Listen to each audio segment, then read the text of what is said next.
What's going on, guys? It's Troydan here, and today a video was sent in to me which I take very personal. It's titled, What's Going On with the 2017 NBA Draft Class? A draft class where one of the greatest point guards that we've seen since Magical Johnson is in. Okay, it's Lonzo. I'm curious because I've been told, people have been saying it on social media, that 2017 draft class is the worst draft class ever. The least talent. The only draft class to not win a Rookie of the Year. Ben Simmons. I have not seen this. This is from Andy. Andy Hoops. Link in the description below. Make sure to sub 30 times.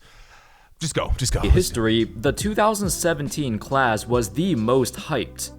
Around that time, there were so many storylines, so many anticipated players who we thought would rise into superstardom. Like Lonzo. It was the most talked about class in a long time. What? At the time, we followed the news about Lonzo Ball, especially his father, who would show up on numerous shows and podcasts to talk about how good his son was. We saw Markelle Fultz play so well in college that people were comparing him to James Harden. We saw the Celtics maybe and James Sixers Harden with a stripper in his finger agree on a trade that would forever change both of their franchises. Was that draft class? We saw a lot of players in the middle of the lottery who were considered just as good as the top picks. It was a top-heavy draft, but also a very deep class down the board. Who could have thought that, as of today, Bam Adebayo would be the third best player of the class, just behind Donovan Mitchell and Lonzo Ball. Behind Jason Tatum and Donovan Mitchell?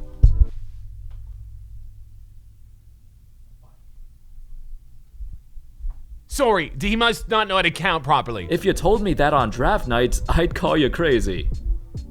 Well, I'd call you crazy now too, because it's incorrect, you crazy fuck. And today, let's talk about the 2017 class. More specifically, the lottery picks, the top 14 picks, and how bad they've been collectively. Oh no. A draft that was considered to have super high expectations turned out to be this catastrophic mess. You don't put Lonzo there.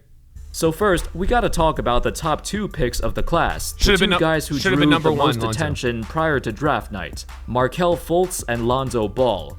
One of those players amazing. The debate between Fultz and Ball going number 1, it was a very interesting one. You had 2 point guards on the completely opposite end of the spectrum. Fultz not even in the league anymore, is he? Fultz was kinda like a Russell Westbrook, James Harden hybrid. I think he plays in China. While Lonzo drew comparisons to Jason Kidd or Steve Nash. And his shooting prowess and range was compared to Steph Curry. Alcoholic wife beater. That turned out to be a joke. Yeah, he ain't no Jason Kidd, he a real honest human. After the Celtics traded his pick for Tatum. And at this point, we believed he was the final piece to the Sixers process. Tatum a good pick. Although we weren't too sure of how he'd fit alongside Simmons, in the eyes of the Sixers front office, Fultz was the consensus best player, and you pick him regardless of need. But imagine if Philly had Tatum instead. Yeesh, that's nasty. With Fultz, his career never really got off the ground. He suffered a debilitating shoulder injury sometime prior to his rookie season, an issue that somewhat became a meme throughout his rookie year. His shooting form was very weird. Yeah, man. He looked a lot different compared to college, and most people believed he was relearning how to shoot. Wickety A few weeks into his first season, and he started sitting out with a problem that the Sixers called a muscular imbalance. More specifically, thoracic outlet syndrome. A condition that affects the nerves between your neck and shoulder. Oh, that sucks. Hence why his jump shot has been completely off. I didn't know that. Unfortunately, this is a problem that doesn't go away easily. Oh man. At least Fultz still had a lot of confidence. Even before his rookie season started, he boldly claimed, "I want to be Rookie of the Year. I want to come in, and honestly, I'm trying to be the MVP next year." I'm not sure that's ever gonna happen. After 2 years of mulling over what to do with him, the Sixers decided that they didn't want to wait anymore. So they traded him to Orlando, where finally he started to show signs of life. I thought he left the league. It might take a while, well, Orlando, but his career path is definitely something we did not expect. The Cam Reddish? Lonzo Ball, on the other hand, was thrown into a different situation. Dude. The Lakers were kind of rebuilding, but then they got LeBron James, so they were no longer rebuilding. Look at this team. I mean, look at who Lonzo had to play with. I mean, LeBron, at that point, he was doing movies. He really wasn't focused. He was trying to worry about the next season. Kyle Kuzma, what? And Brandon Ingram was high the entire time. It was basically, they weren't playing serious. Lonzo plays serious. Went from bottom dwellers to immediate championship aspirations. For him to try his best. But for Lonzo, the Lakers no longer needed him.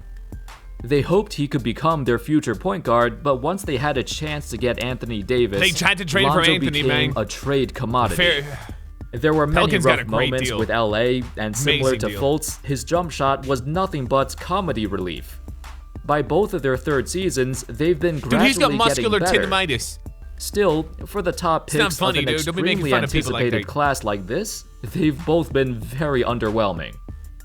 Bro, The why do they third have the pick, same Jason shot? Tatum, has been absolutely balling out. Okay, serious question though. all-star 'Cause is Jason Tatum a W, L, or a 9? And that means neutral him and means you don't care. A lot of people saying Jason Tatum's a dub, but a lot of people say L. I think he's a dub. I think he's a great player. By his third And it's season, not 'cause he and took the a leading picture with me. scorer of a young Celtics team that are Yes, it is. legitimately Yes, it is. It's contending funny. for the title.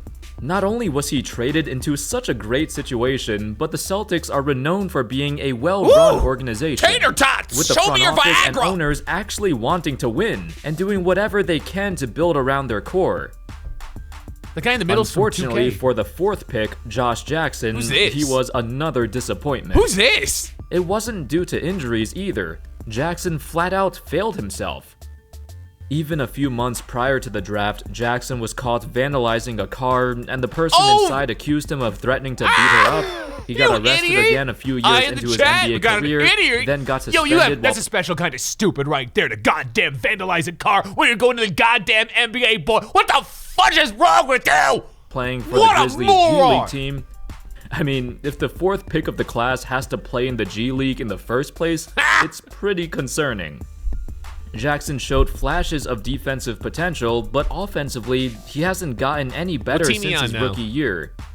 The lack of motivation, the off-court recognize his hair. problems, the lack Why of are you breaking improvement, it in cars, dude? there's You're going to the zero sign of NBA? him getting any You got better. your priorities wrong. For a guy whose draft day comparison was Kawhi Leonard / Jimmy Butler, it's safe to say he won't get close to either of them. Facts, Andy. It's not even based on his talents either. Jackson just doesn't have Dude, the look at right that chain, mindset cuh. of Kawhi or Look Jimmy. at that chain. Thankfully, De'Aaron Fox has been a shining good? star.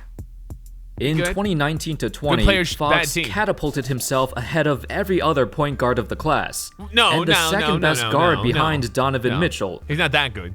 With 3 years of steady improvement and gradual development, Fox has become the first prospect to actually blossom in Sacramento since DeMarcus Cousins in 2010.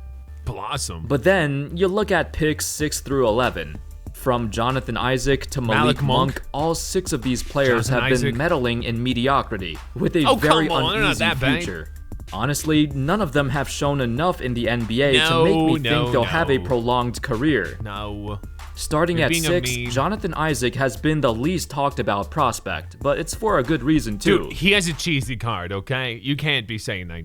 Partly because he plays for Orlando, and also because he was injured for most of his rookie year. Do you have any toilet and then paper? He kind of bounced back as a sophomore, but then suffered another devastating injury, tearing his ACL during the NBA bubble games at Disney World. Oh, Big F, I didn't know. His athleticism, his lateral quickness on cute. defense, and his intangible What? hustle plays are what made him into a great prospect in the first place.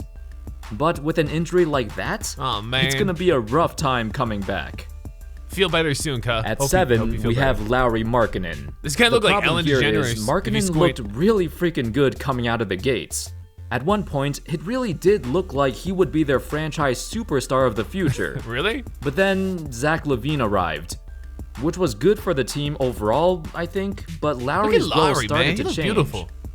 By his third season, he transitioned into primarily a mean, she's gonna three-point date a shooter, Kardashian. and not the same guy we I get a saw Kardashian in in his years future. past. 2019 to 20 was supposed to be his breakout year, but instead, was the good team's numbers, man. offense shifted away from him. Those good numbers. At the 8th pick, Frank Ntilikina's career stagnated quickly, especially for a guy once touted as the next Mike Conley for his stable, reliable point guard play Next and Mike defensive Conley, presence. does he want to be called that? Perhaps that comparison was far out of reach. If Ntilikina did not play in New York, he'd be a complete non-factor. Nobody oh, would man, even that's hard notice to him. New York. With the New York Dude, what's going on in New York? Him, There's a guy called Julius Randle there, and I haven't been watching. Apparently, he's good now. I remember him back in the Laker days. He wasn't good. Shown much progress. What happened? Why do people leave the Lakers and get he better? Shot under Lonzo? 40% from the field, Ingram? and despite ample opportunities to slot in as the starting point guard, there weren't many bright spots to be seen. Dennis Smith Jr. Well, after an alright rookie year with Dallas, the arrival of Luka Doncic made the Mavs realize that the two of them weren't gonna work out. Where is he from, New Mexico? They got along fine, but on the court, the chemistry was just not there. And it was obvious from the very first day that Luka was better than DSJ. The 2020 season smacked him in the face, as he put up abysmal stats across the board. He attracted a ton of boos and disgruntled fans pissed off that the Knicks traded Porzingis for him. Dude, Doncic gonna be drafted According to an unknown source, a Western Conference executive had this to say about Smith. In short, Dennis is gifted but clueless. What? He's supremely athletic and can be a gifted scorer as an attack-style ball handler, but he's an average shooter and a non-passer, and doesn't have a clue how to make others better. Plus, he's an indifferent defender, meaning when the mood strikes him. From the looks of it, that seems about right. At 10 and 11, there's Zach Collins and Malik Monk. Two role players who are still trying to fit into their respective teams. That guy got a coke nose. While the Blazers knew Collins was a project when they drafted him, Malik Monk was a star at Kentucky. A 20 points per game scorer, the first option on a team that went 32-5, reaching the Elite 8.